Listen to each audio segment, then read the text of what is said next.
What's happening, Panda Nation? Peter Von Panda here. Are you worried about self-defense? Well, if you are, you might be out and about doing jogging, biking, live in a neighborhood that might not be the best neighborhood to live in. And so I picked this up. It's called The Stinger. You can get it at thestingertools.com. I actually bought this. They didn't send it to me for a review or anything like that.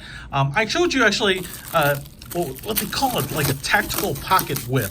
And this is a competitor in that space, but it looked to be quite a bit different. Now, this one is, to be honest, it looks a little bit more substantial, which means I think it's not quite as concealable either. But I will also say that I don't believe this is made in America. I think it's made in China, and you can see here, it's got some other features, which probably make it more effective in some ways and less concealable and less portable in other ways. So first of all, what we have here is a pocket whip, and let's start on this end. Unlike the other one that has a little metal tip on this, and this is really just a steel cable. Let me get in on that. You can see there the steel cabling, and it is surrounded with a clear vinyl wrap, and I would call that, I don't know if it's quite 2 feet, but I'd call it like 20 inches, 18 inches. I guess nice. It says right there 19 inches, and that's because I just don't want to read anything. So 7 by 19 inches.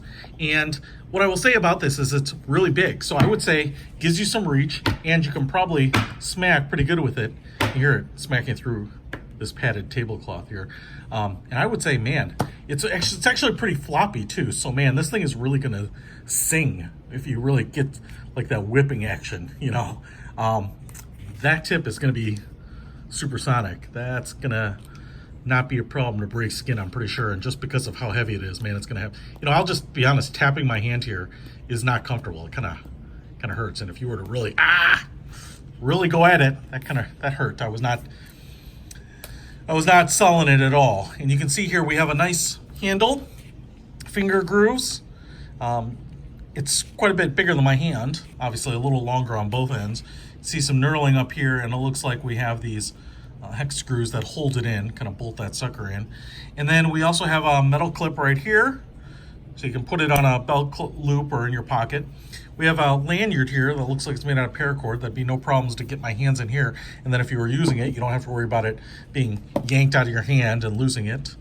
And then on this end, you can see there's a hole there where it goes in. But then on this end, we have a little rubber cover, and that is because this is like a glass breaker, probably a tungsten point on that end. And you can see it says Stinger right there. So it'd be nice to keep that on there because I tell you what, it's pretty sharp.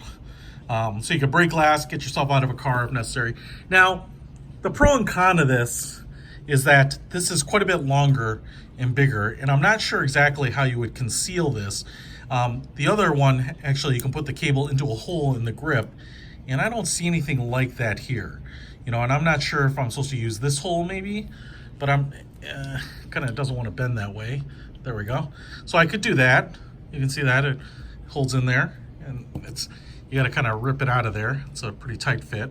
So maybe that's what you do, and that's how you would, put in your pocket. But as you can see, the size of it, it's pretty large. So it's going to be too big for a pocket. It could certainly go in a purse, handbag, or a backpack. But then also, it's a little hard to have it on you. And I don't see anything here, any suggestions about running it through your belt loops or something like that. And I definitely think this could work. It's probably just, I don't know, how would you carry it around with you conveniently? Now, I am saying, I think this would be quite effective. And especially if you want something in the non-lethal world, like I said, you're living in an area where it's likely to be accosted. Maybe you don't, and you just don't want to be taken advantage of.